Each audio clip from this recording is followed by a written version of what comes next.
Welcome to LitMovements, a series of podcasts about American realism, modernism, and postmodernism. This three-part series was created by Dr. Kristen Jacobson at Stockton College. The Office of the Provost, through the Summer Technology Academy, provided the training and funding for this project.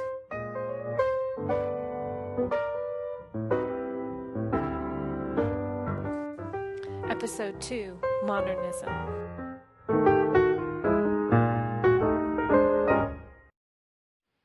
Once again, the best starting point is to consider, when did this movement take place? Usually scholars put the dates 1914 and 1945, and these dates are based on the beginning of World War I and the end of World War II. When I spoke about realism in the last podcast, I talked about it in relationship to photography. That is, realism in essence tries to take a picture, tries to create a snapshot of the person or the culture. So realism is to photography what modernism is to collage. In other words, modernism is associated with fragments. In fact, T.S. Eliot's famous poem, The Wasteland, ends with a quote dealing with fragments. The Wasteland was written in 1922, and Eliot writes, quote, "These fragments I have shored against my ruins." Actually, modernism really reminds me of the Humpty Dumpty rhyme. And I'm sure you're all familiar with this. Humpty Dumpty sat on a wall. Humpty Dumpty had a great fall. All the king's horses and all the king's men couldn't put Humpty Dumpty back together again. One way to think about this story from a modernist perspective is that the moderns, for the most part, are really kind of upset about Humpty Dumpty's fragmented self. So another way to kind of think about the two sides, you might say, at least two sides to modernism, is there's kind of a downer side and there's more of an upper side. And one way to think about Eliot, certainly with The Wasteland as being a representative of the more downer, more anxious, more alienated self of modernism, is this notion of that it's really this upside-down world coming out of World War I, and that the world was a really different place. And think about the beginning of Chaucer's Canterbury Tales. In the prologue, Chaucer writes about April being one of the sweetest months. It's a fertile month. Eliot's The Wasteland, on the other hand, describes April like this. Quote, "April is the cruelest month, breeding lilacs out of the dead land, mixing memory and desire, stirring dull roots with spring rain. Winter kept us warm." So we know that when we're entering Eliot's The Wasteland, the world is really upside down. On the other hand, there's also this side to modernism that's really about making it new. So these old forms have failed us. Okay, what are we going to do about it? We're going to try new forms. We're going to take these fragments and build something different out of it. And I think the Harlem Renaissance, for the most part, is really about this sort of very productive and fertile aspect of modernism. Before we turn to jazz as quintessentially modernist form, let's quickly review realism and consider its differences from modernism. What is this? It's a tree, right? How did you know this? The form is familiar to you. And while we wouldn't really say this is a realist tree, it's not exactly like a photograph, but it's fairly close. We can look at this and immediately identify this is what the writer was trying to present, a tree. In the same year, the artist creates a very different kind of tree. And here's, I think, a really fundamental way to think about modernism and jazz being a modernist form, and trying to help us think about jazz music, as well as the visual art that we're looking at here, as a way to understand what's modernism. What are these writers trying to do? So let's listen to an example of maybe what this first, the 1908 red tree, looks like. We're not going to listen to a piece of jazz. We're going to listen to something different. Raindrops on roses and whiskers on kittens, bright copper kettles and warm woolen mittens. Clearly, Julie Andrews is not singing jazz. She hit each note precisely. Her voice, like the picture of the tree, is clear and straightforward. Now let's listen to the jazz version of My Favorite Things.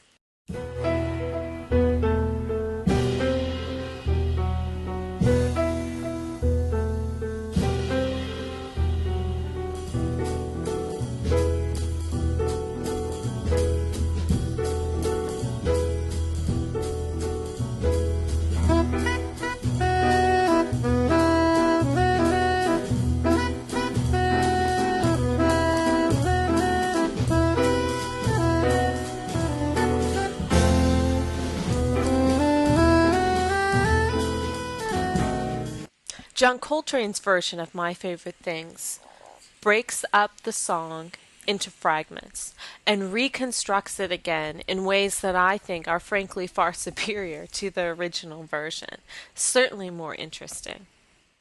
Sure, it's going to take a little bit more work to hear the song, to understand what the song is all about, but the payoff is John Coltrane's My Favorite Things.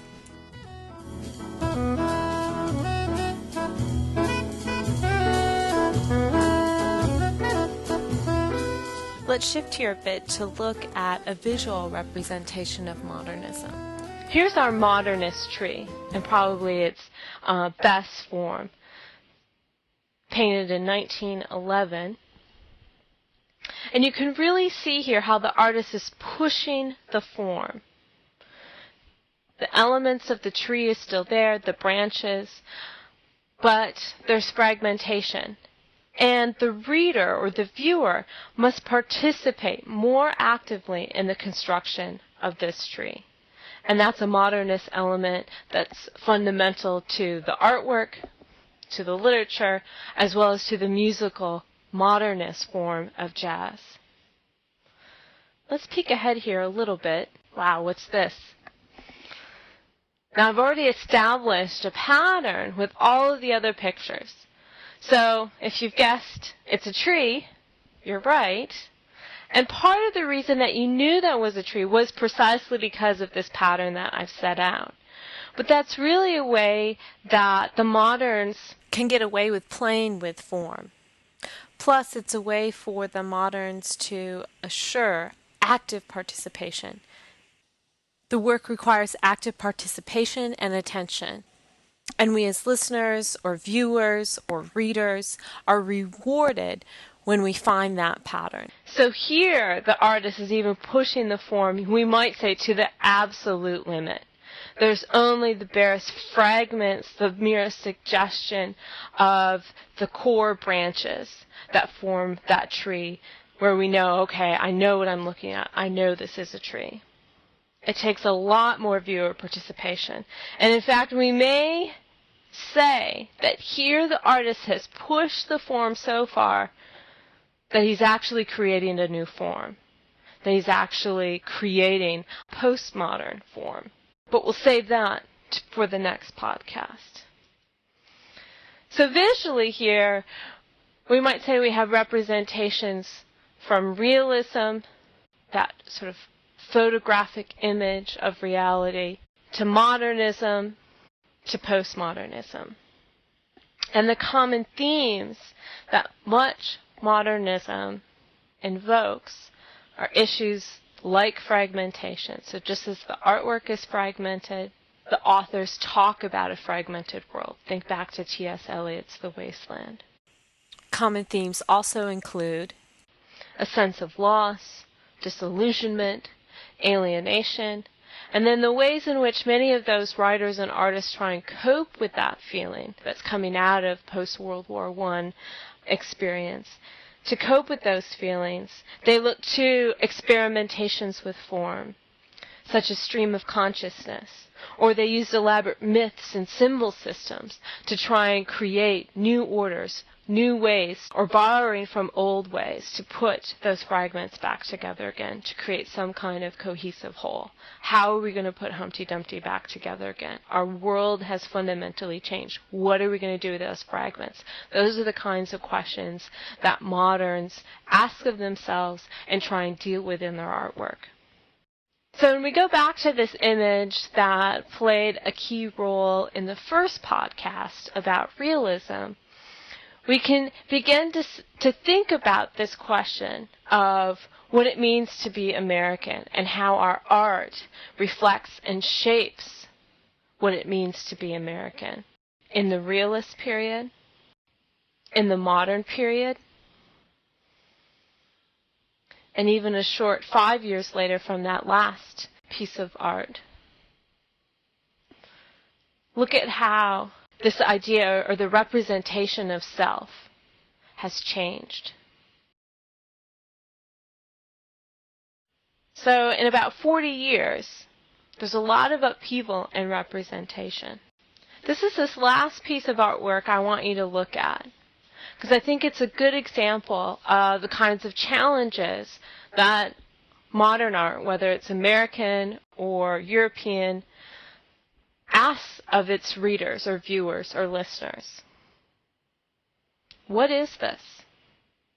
What do you need to do to figure out what this is a painting of? Can you find the form? Can you put together those fragments to create a cohesive whole? The author does help you out a little bit through the title. So if you can get that title, the author's placing that form there through the title. But then as soon as you know that this is supposed to be a nude descending a staircase, then you can say, oh, I can kind of see the legs now. Or maybe this is where a head is, or an arm, or here are the steps. So to really enter a modernist text, you need to become a co-author. Modernism is not a passive art form.